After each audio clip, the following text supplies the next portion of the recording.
السلام علیکم ورحمۃ اللہ وبرکاتہ۔ ہم سورہ کہف پڑھ رہے تھے جو قرآن کی 18 نمبر کی صورت ہے، اور لاسٹ ٹائم جو ہے پچھلی ویڈیو میں ہم نے سورہ کہف میں بیان کی ہوئی اللہ تعالیٰ کی طرف سے جو بیان کی ہوئی دو اشخاص کی مثال جن میں سے ایک کے پاس باغ تھا اور وہ کس طرح سے بوسٹنگ کر رہا تھا، دوسرے کو نیچا دکھا رہا تھا اور غرور کر رہا تھا اپنے باغ پہ، اور کس طرح سے اللہ تعالیٰ نے اس کے باغ کو تباہ و برباد کر دیا۔ تو یہ مثال جو ہے ہم لاسٹ ٹائم نے پڑھی ہے۔ اب ہم سورہ کہف میں جو ہے وہ آگے کی طرف ترجمہ و تفسیر پڑھ رہے ہیں، اور میں صرف اتنا کلیئر کرنا چاہتی ہوں کہ میں کوئی اسکالر وغیرہ نہیں ہوں۔ جس طرح سے آپ لوگ قرآن میں ترجمہ اور تفسیر پڑھتے ہیں، اس طرح سے میں بھی آپ کے ساتھ پڑھ رہی ہوں، ٹھیک ہے؟ تو میں اسٹارٹ کرتی ہوں۔ اعوذ باللہ من الشیطان الرجیم، میں اللہ کی پناہ میں آتی ہوں شیطان مردود سے۔ بسم اللہ الرحمن الرحیم، اللہ کے نام سے جو بے انتہا مہربان نہایت رحم والا ہے۔ قرآن پڑھنے سے پہلے اللہ سے ضرور جو ہے وہ پناہ مانگ لینی چاہیے، اللہ سبحانہ تعالیٰ کی پناہ مانگ لینی چاہیے، اللہ سبحانہ تعالیٰ کی پناہ شیطان مردود سے مانگنی چاہیے کہ اللہ ہمیں شیطان مردود سے بچا لے، مطلب ان اے سینس کہ اللہ تعالیٰ ہمیں شیطان مردود کے شر سے بچا لے۔ اچھا، اب ہم یہاں پہ پڑھے ہیں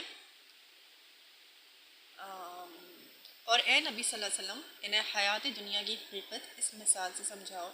کہ آج ہم نے آسمان سے پانی برسا دیا تو زمین کی پود خوب گھنی ہو گئی، اور کل وہی نباتات بھس بن کر رہ گئی جسے ہوائیں اڑائے لیے پھرتی ہیں۔ اللہ ہر چیز پر قدرت رکھتا ہے۔ یہ مال اور یہ اولاد محض دنیاوی زندگی کی ہنگامی آرائش ہے، اصل میں تو باقی رہ جانے والی نیکیاں ہی تیرے رب کے نزدیک نتیجے کے لحاظ سے بہتر ہیں، اور انہی سے اچھی امیدیں وابستہ کی جا سکتی ہیں۔ اب یہاں پہ جو ہم نے لاسٹ ٹائم جو پڑھا تھا، یہ جو دو اشخاص کی بات ہو رہی تھی، انہی سے ریلیٹڈ مجھے یہ جو ہے یہ پیسج بھی لگ رہا ہے جو ہم نے ترجمہ پڑھا ہے۔ اب میں آگے ترجمہ پڑھ رہی ہوں۔ فکر اس دن کی ہونی چاہیے جب کہ ہم پہاڑوں کو چلائیں گے اور تم زمین کو بالکل برہنہ نہ پاؤ گے، اور ہم تمام انسانوں کو اس طرح گھیر کر جمع کریں گے کہ اگلوں پچھلوں میں سے ایک بھی نہ چھوٹے، اور سب کے سب تمہارے رب کے حضور صف در صف پیش کیے جائیں گے۔ لو دیکھ لو، آ گئے نا تم ہمارے پاس، اسی طرح جیسا ہم نے تم کو پہلی بار پیدا کیا تھا۔ تم نے تو یہ سمجھا تھا کہ ہم نے تمہارے لیے کوئی وعدے کا وقت مقرر ہی نہیں کیا ہے، اور نامہ اعمال سامنے رکھ دیا جائے گا۔ اس وقت تم دیکھو گے کہ مجرم لوگ اپنی کتاب زندگی کے اندراجات سے ڈر رہے ہوں گے اور کہہ رہے ہوں گے کہ ہائے ہماری کمبختی، یہ کیسی کتاب ہے کہ ہماری کوئی چھوٹی بڑی حرکت ایسی نہیں رہی جو اس میں درج نہ ہو گئی ہو۔ جو کچھ انہوں نے کیا تھا وہ سب اپنے سامنے حاضر پائیں گے، اور تیرا رب کسی پر ذرا ظلم نہ کرے گا۔ اب یہاں پہ رکوع اینڈ ہوتا ہے۔ پچھلا جو ہم نے باغ کا قصہ سنا تھا پچھلی ویڈیو میں، تو وہ بھی جو ہے رکوع اینڈ ہو گیا تھا، اب یہ رکوع بھی جو ہے وہ اینڈ ہو گیا ہے۔ تو یہاں پہ جو ہے بیسیکلی، اچھا یہاں پہ اس میں جو ہے کوئی تفسیر نہیں ہے، مطلب فٹ نوٹس جیسے ہوتے ہیں اس طرح نہیں ہے۔ تو میں جو ہے جو مجھے سمجھ میں آیا اس پیسج سے، میں کوئی اسکالر نہیں ہوں لیکن مجھے جو سمجھ میں آیا اس پیسج سے، تو وہ میں آپ کو ایکسپلین کروں گی۔ میں اللہ forgive me for every mistake that I make، okay? تو جو مجھے سمجھ میں آیا وہ میں آپ کے سامنے رکھ رہی ہوں۔ میں پڑھ رہی ہوں ترجمہ۔ اور اے نبی صلی اللہ علیہ وسلم، انہیں حیات دنیا کی حقیقت اس مثال سے سمجھاؤ کہ آج ہم نے آسمان سے پانی برسا دیا تو زمین کی پود خوب گھنی ہو گئی، اور کل وہی نباتات بھس بن کر رہ گئی جسے ہوائیں اڑائے لیے پھرتی ہیں۔ اللہ ہر چیز پر قدرت رکھتا ہے۔ اب یہاں پہ اللہ سبحانہ تعالیٰ، یہ جو پیسج مجھے سمجھ میں آتا ہے، یہ پچھلا جو ہم نے باغ کا قصہ سنا تھا جس میں باغ کا مالک ہوتا ہے، دو لوگوں کا قصہ ہے، دو اشخاص کا، اور ان میں ایک باغ کا مالک ہو جائے تو بہت غرور تکبر کرتا ہے، اس کا باغ، اس کو اللہ تعالیٰ نے دو انگوروں کے باغ دیے ہوتے ہیں، اور ان کو خوب جو ہے وہ پھلا پھولا ہو جاتا ہے اس کا باغ، اور اس کو کافی کمائی ہوتی ہے اس باغ سے، اور کس طرح سے وہ اپنے ہمسائے کو جو ہے ذلیل کرتا ہے، اس کو اس کے اوپر اس کو نیچا دکھاتا ہے، اور بولتا ہے کہ میں تجھ سے زیادہ مال میں اور نفری میں تجھ سے زیادہ ہوں، یعنی اولاد میں اور مال میں زیادہ ہوں۔ اب اسی سے ریلیٹڈ مجھے یہ ساری باتیں جو ابھی میں نے ترجمہ پڑھا ہے وہی لگ رہا ہے کہ اور اے نبی صلی اللہ علیہ وسلم، میں نے حیات دنیا کی، یعنی اس دنیا کی مثال، اس سے پہلے اللہ سبحانہ تعالیٰ نے ان دو باغ والوں کے جو شخص سے، ان میں سے ایک جو باغ والا تھا، وہ جو دو اشخاص کی جو مثال تھی وہ اس کی مثال سمجھائی۔ اب اس پیسج میں دوبارہ سے اللہ سبحانہ تعالیٰ نے اس کی مثال بیان کی ہے کہ حیات دنیا کی مثال اس حقیقت سے حیات دنیا کی حقیقت اس مثال سے سمجھاؤ۔ اب یہ بھی مثال ہے، لیکن یہ مثال جو ہے اسی سے ریلیٹڈ، یہی بات اسی سے ریلیٹڈ ہے کہ نبی صلی اللہ علیہ وسلم سے بولا کیا کہ نبی صلی اللہ علیہ وسلم آپ جو ہے وہ اللہ سبحانہ تعالیٰ نے فرمایا کہ ان کو دنیا کی جو زندگی ہے وہ ایسی ہے کہ ایک دن تمہیں جو ہے وہ آسمان سے ہم نے خوب پودا گھنا کر دیا، مطلب آسمان سے خوب جو ہے ہم نے بارش برسائی، خوب پودے جو ہے وہ گھنے ہو گئے، اور خوب جو ہے زمین جو ہے وہ مطلب بہت اچھا زیادہ پھل پھول گئی۔ اس طرح ہم اپنی لائف میں اس کو دیکھ سکتے ہیں کہ جو ہے نا ایک دن ہمارا آپ میں سب کچھ جا رہا ہے، اور مے بی اگر آپ جاب کرتے ہیں تو جاب میں آپ کے لیے سب کچھ آپ کے فیور میں جا رہا ہے، اور آؤٹ سائڈ بھی جو ہے آپ کی جو پرسنل لائف ہے اس میں بھی سب کچھ بہترین جا رہا ہے، اور خوب بچے ہیں، یہ ہے، خوشیاں ہیں بہت ساری، مطلب آپ کی بہت زیادہ جو ہے نا مطلب کامیابی جا رہی ہے، بہت زیادہ جو ہے نا آپ کو پروگریس ہو گئی ہے۔ اور پھر یہی سب کچھ پا کے جس طرح باغ کا مالک جو ہے بہت زیادہ غرور اور تکبر میں آ جاتا ہے، اور جو اپنے ہمسائے سے جو ہے بات کرتا ہے اور اس کو کہتا ہے کہ میں تجھ سے مال و اولاد میں جو ہے وہ اپنا تجھ سے زیادہ ہوں، اور میں تجھ سے اپنے آپ کو زیادہ طاقتور تصور کرتا ہوں، تو اس حال میں آ کے ہم بھی غرور تکبر میں مبتلا ہو جاتے ہیں، ہم بھی بہت زیادہ اوپر چڑھ جاتے ہیں، اور نہ صرف یہ بلکہ دوسروں کو اس حد تک اوپر ہم چڑھ جاتے ہیں کہ دوسروں کو نیچا دکھانا شروع کر دیتے ہیں۔ تو اللہ سبحانہ تعالیٰ نے فرمایا ہے کہ اے نبی صلی اللہ علیہ وسلم ان کو حیات دنیا کی مثال، اس دنیا کی مثال، اس دنیا کی زندگی کی مثال ایسے سمجھاؤ کہ ایک دن خوب تمہاری زمین کی پود جو ہے اللہ تعالیٰ نے خوب پانی برسایا، خوب گھنی ہو گئی پود، اور اگلے دن جو ہے وہ اس کا بھز بن گیا، نباتات بھز بن گئی کہ ہوائیں اس کو لیے اڑتی پھرتی ہیں، کچھ بھی نہیں بچا باقی، جس طرح سے اس باغ کے مالک کے ساتھ ہوتا ہے کہ اس کی جو ہے سارا ثمرہ مارا جاتا ہے، اسی طرح سے ہمارے ساتھ بھی ایسا ہو سکتا ہے۔ تو اللہ سبحانہ تعالیٰ نے ایک تنبیہ کے طور پہ بھی سمجھایا کہ حیات دنیا کی مثال نبی کریم صلی اللہ علیہ وسلم آپ اس طرح سمجھائیں ان لوگوں کو کہ ایک دن جو ہے اللہ تعالیٰ نے زمین کی خوب بارش برسائی، زمین کی پود خوب گھنی ہو گئی، آپ کے فیور میں سب کچھ چلا گیا، سب کچھ اچھا ہو گیا، آپ کی واہ واہ ہو رہی ہے، آپ خوب آسمان پہ ہواؤں میں اڑ رہے ہیں، اتنا زیادہ جو ہے آپ ایروگنس آ گئی ہے۔ انفیکٹ مطلب دیکھیں، ایک تو یہ ہوتا ہے کہ جو ہے نا اپنے آپ کو خدا سمجھنے شروع ہو جاتا ہے انسان، اتنا زیادہ کہ دوسرے کو نیچا بھی دوسروں کو دکھانا شروع ہو جاتا ہے، تو یہ اس شخص کا حال ہوتا ہے۔ اور پھر اگلے دن وہی ہوا کہ جو ہے نا اس کے سارے تباہ و برباد ہو گئی، ساری نباتات جو ہے بز بن کے رہ گئی اگلے دن، کہ جو ہے اس کو ہوائیں نہیں اڑی پھرتی ہیں۔ اور نبی کریم صلی اللہ علیہ وسلم نبی کریم صلی اللہ علیہ وسلم سے اللہ تعالیٰ نے بولا کہ اس طرح سے سمجھاؤ ان کو حیات دنیا کی مثال۔ اور آگے ہے کہ اللہ ہر چیز پر قدرت رکھتا ہے، یعنی اللہ تعالیٰ ہر چیز پر قدرت رکھتا ہے، یعنی آج جو تمہیں کچھ دیا ہے وہ اللہ نے دیا ہے، وہ تم نے خود نہیں تمہیں کہیں سے مل گیا ہے، وہ جو پود گھری ہو رہی ہے اور تمہیں ساری چیزیں تمہاری فیور میں جا رہی ہیں، وہ تمہارا کوئی کارنامہ نہیں ہے، وہ اللہ تعالیٰ کی طرف سے ہے۔ اور اگلے دن جو تمہاری تباہی اور بربادی اس شخص کی جیسی ہوتی ہے باقی مالک کی، اور جیسے ریئل لائف میں بھی ہوتی ہے، تو اللہ تعالیٰ کہتا ہے میں ہر چیز پر قدرت رکھتا ہوں، اگر میں تمہیں کچھ دینے پہ قدرت رکھتا ہوں تو تم سے کچھ چھیننے میں بھی مجھے ایک سیکنڈ بھی نہیں لگتا، تو اللہ تعالیٰ ہر چیز پر قدرت رکھتا ہے۔ اور اس کو عربک میں اس طرح ایکسپلین کیا گیا ہے وَكَانَ اللَّهُ عَلَىٰ كُلِّ شَيْءٍ مُقْتَدِرًا، یہ بہت اسٹرانگ الفاظ ہیں، اس کی تصویر بھی آپ پڑھ سکتے ہیں، وَكَانَ اللَّهُ عَلَىٰ كُلِّ شَيْءٍ مُقْتَدِرًا، اللہ ہر چیز پر قدرت رکھتا ہے اور اللہ ہر چیز پر قدرت رکھتا ہے۔ اس کو اس کانٹیکس میں بھی ہم سمجھ سکتے ہیں، لیکن یہ جو بات ہے نا، اور اللہ ہر چیز پر قدرت رکھتا ہے، تو اللہ تعالیٰ یہ ہر کانٹیکس میں جاتی ہے بات، یعنی کچھ چیزیں ایسی ہوتی ہیں نا، کبھی ہم ڈپریشن میں ہوتے ہیں، ہم بہت تکلیف میں ہوتے ہیں، یا ہماری زندگی میں کوئی ہم بیمار ہوتے ہیں یا تکلیف ہوتی ہیں، بہت زیادہ پریشانیاں آ جاتی ہیں، تو جو ہے ہمیں یاد رکھنا چاہیے کہ اللہ تعالیٰ ہر چیز پر قدرت رکھتا ہے، یعنی اللہ تعالیٰ ہمیں اندھیروں سے بھی باہر نکال سکتا ہے، ٹھیک ہے، اور جالی میں بھی لے کے جا سکتا ہے، تو اللہ تعالیٰ ہر چیز پر قدرت رکھتا ہے، اور اللہ تعالیٰ جو ناممکن ہے، جو ہمیں ناممکن لگتا ہے، اس پہ بھی قدرت رکھتا ہے، کیونکہ جو نارمز ہمارے اکارڈنگلی جو نارمز ہیں کہ جس سے بچہ پیدا ہوتا ہے، یہ بھی میریکولس ہے، یہ بھی جو ہے مطلب معجزانہ ہے، لیکن ہمیں چونکہ ہر اس طرح سے بچہ پیدا ہوتا ہے، ایک نارم بن گیا ہے، مطلب ہر کسی کے پاس اسی طرح سے اللہ تعالیٰ نے ایک نظام بنایا ہے، تو ہمیں لگتا ہے کہ جو ہے نا یہ چیز جو ہے ایک نارم ہے، لیکن حقیقت یہ ہے کہ یہ بھی ایک معجزہ ہے، لیکن اللہ سبحانہ تعالیٰ نے اس معجزے پہ ایک اور معجزہ کر دیا کہ عیسیٰ علیہ السلام کو بغیر جو ہے باپ کے پیدا کر دیا، سر آدم علیہ السلام کو بغیر باپ اور ماں کے پیدا کیا، تو اللہ سبحانہ تعالیٰ ہر چیز پر قدرت رکھتا ہے، ایون کہ اللہ چاہے تو مردے کو بھی زندہ کر سکتا ہے، اصحاب کہف کو بھی 300 سال سلایا، یہ کوئی کہانی نہیں بلکہ ایک حقیقت ہے۔ اچھا، میں آگے پڑھ رہی ہوں، اور اللہ ہر چیز پر قدرت رکھتا ہے، یہ مال اور یہ اولاد محض دنیاوی زندگی کی ایک ہنگامی آرائش ہے،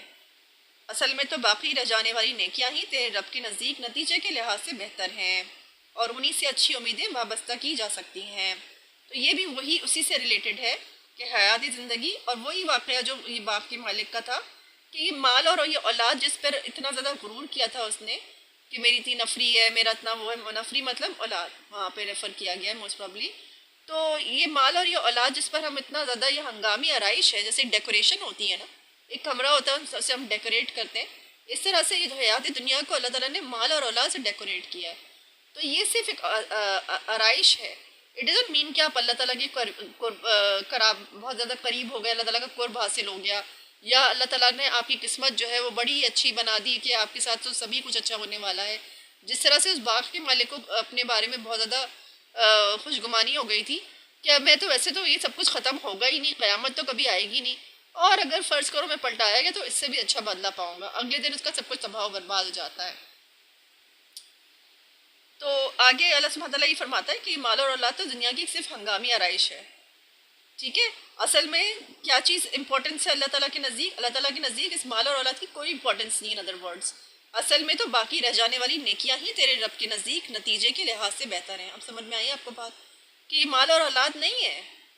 یہ مال اور اولاد آپ کو سمجھ میں آئی، جس کے پاس ہے وہ اپنے آپ کو سمجھ رہا ہے. اللہ سبحانہ تعالیٰ کہہ رہا ہے اگزامپل دے کے کہ ایک دن سب کچھ تیرے پاس ہے، اگلے دن بوجھ بن گیا ہے. اور یہ مال اور اولاد جس پہ جیسے غرور کیا جاتا ہے، جیسے اس نے غرور کیا باغ کے مالک نے، تو اللہ سبحانہ تعالیٰ نے فرمایا کہ یہ جو چیزیں ہیں ان کی میری نزدیک کوئی ویلیو نہیں ہے. اصل میں تو باقی رہ جانے والی نیکیاں ہی تیرے رب کے نزدیک نتیجے کے لحاظ سے بہتر ہے، اور انہی سے اچھی امیدیں وابستہ کی جا سکتی ہیں، انہی سے اینڈ ریزلٹ کنکلوژن اچھا مل سکتا ہے، انسان کو نتیجہ اچھا مل سکتا ہے. کیونکہ ظاہر ہے کہ ہمارا بدلہ بھی ہوگا اچھائی اور برائی کا، اور وہ ہم مرنے آنکھ بند ہونے سے کے بعد سے جو ہے ہمارے سارے سب کچھ قبر میں ہی ہمارا سٹارٹ ہو جائے گا. اگر ہم جنت میں جانے والے ہیں تو ادھر سے ہی ہمارا جنت کی باغوں میں سے ایک باغ بن جائے گی قبر، اور اگر جہنم میں جانے والے ہیں تو جہنم کے گھڑے میں سے ایک گھڑا بن جائے گی قبر. تو اللہ سبحانہ تعالیٰ فرماتا ہے. اچھا ایک اور بھی انٹرسٹنگ بات مجھے یہ جو لگی ہے، اب I could be wrong because I am not a scholar, لیکن اصل میں تو باقی رہ جانے والی نیکیاں ہی. اب یہ باقی رہ جانے والی نیکیاں کیا ہوتی ہیں، اس پہ بھی ہمیں تھوڑا غور کرنا چاہیے. یہ کون سی نیکیاں ہیں کہ بھائی جو باقی رہ جانے والی ہیں؟ کون سی ایسی نیکیاں جو ضائع ہو جائیں گی، اور کون سی ہے جو باقی رہ جائیں گی؟ مجھے جو سمجھ میں آ رہا ہے وہ میں آپ سے بول رہی ہوں. تو اللہ سبحانہ تعالیٰ کہتا ہے کہ یہ جو ہے نا ایک ڈیلیوژن ہے، ایک ایلیوژن ہے کہ دنیا کی جو ہنگامی آرائش ہے، جو مال ہے اور اولاد ہے، یہ صرف ایک ایلیوژن ہے. اصل میں تو باقی رہ جانے والی نیکیاں ہی تیرے رب کے نزدیک جو ہے وہ اہمیت کی حامل ہیں، اہمیت رکھتی ہیں، اور انہی سے اچھی امیدیں آپ وابستہ کر سکتے ہیں کہ ہاں کچھ میں نے مطلب نیکیاں کی ہیں، اور مطلب وہ بھی باقی رہ جانے والی نیکیاں. اب میں آگے پڑھ رہی ہوں ترجمہ. فکر اس دن کی ہونی چاہیے جب کہ ہم پہاڑوں کو چلائیں گے اور تم زمین کو بالکل برہنہ پاؤ گے. ٹھیک ہے، ہم جہاں تک ہم نے پڑھا ہے اور ہم ڈفرینٹ لیکچر سے سنتے ہیں کہ پہاڑ تو ایک طرح سے پیکس کی طرح ہوتے ہیں کہ تاکہ زمین جو ہے وہ الٹ پلٹ نہ جائے. ٹھیک ہے، تو اللہ سبحانہ تعالیٰ فرماتا ہے فکر اس دن کی ہونی چاہیے جب کہ ہم پہاڑوں کو چلائیں گے اور تم زمین کو بالکل برہنہ پاؤ گے. ظاہر پہاڑ وہ ہو جائیں گے، جلیں گے، تو زمین تو بالکل برہنہ ہو جائے گی. اور ہم تمام انسانوں کو اس طرح گھیر کر جمع کریں گے کہ اگلوں پچھلوں میں سے ایک بھی نہ چھوٹے گا، ایک بھی نہ چھوٹے گا، اور سب کے سب تمہارے رب کے حضور صف در صف پیش کیے جائیں گے. لو دیکھ لو آ گئے نا تم ہمارے پاس، اسی طرح جیسا ہم نے تم کو پہلی بار پیدا کیا تھا. تو اللہ سبحانہ تعالیٰ کہے گا تمہیں قیامت کی گھڑی کا یقین نہیں تھا نا، دیکھو اسی طرح سے آ گئے نا تم ہمارے پاس. اس دن یہ ہوگا، اللہ تعالیٰ وہ نظارہ ہمیں دکھا رہا ہے، ابھی اس نظارے کا ذکر کر رہا ہے کہ دیکھو اللہ تعالیٰ کہے گا دیکھو آ گئے نا تم میرے پاس، جس طرح میں نے تمہیں پہلی بار پیدا کیا تھا. تم نے تو یہ سمجھا تھا کہ ہم نے تمہارے لیے کوئی وعدے کا وقت مقرر ہی نہیں کیا، قیامت تو آئے گی ہی نہیں، کچھ نہیں ہوگا، جو کرنا ہے کرو، کچھ نہیں ہوگا. تو اللہ سبحانہ تعالیٰ کہتا ہے تم نے تو یہ سمجھا تھا کہ ہم نے تمہارے لیے کوئی وعدے کا وقت مقرر ہی نہیں کیا ہے، اور نامہ اعمال سامنے رکھ دیا جائے گا. یعنی تمہیں تو قیامت تو آئے گی نہیں، تو کیا اپنے عمل پہ، اپنے ڈیڈز پہ کیا غور کرنا، جو کرنا ہے کرو، عیاشیاں کرنی ہے کرو. لیکن اللہ سبحانہ تعالیٰ کہے گا کہ دیکھ لو وعدے کا وقت مقرر تھا، تم آ گئے نا میرے پاس، اب یہ نامہ اعمال اپنا دیکھو، اور اس کے حساب سے تمہاری جو ہے نا وہ جنت اور جہنم کا فیصلہ ہوگا. اس وقت تم دیکھو گے کہ مجرم لوگ اپنی کتاب زندگی کے اندراجات سے ڈر رہے ہوں گے اور کہہ رہے ہوں گے کہ ہائے ہماری کمبختی، یہ کیسی کتاب ہے کہ ہماری کوئی چھوٹی بڑی حرکت ایسی نہیں رہی جو اس میں درج نہ ہو گئی ہو. جو کچھ انہوں نے کیا تھا وہ سب اپنے سامنے حاضر پائیں گے اور تیرا رب کسی پر ذرا ظلم نہ کرے گا. ٹھیک ہے، یہ سارا اللہ تعالیٰ پورا جو ہے وہ ہمیں شکل دکھا رہا ہے، نظارہ دکھا رہا ہے کہ اس دن کیا ہوگا.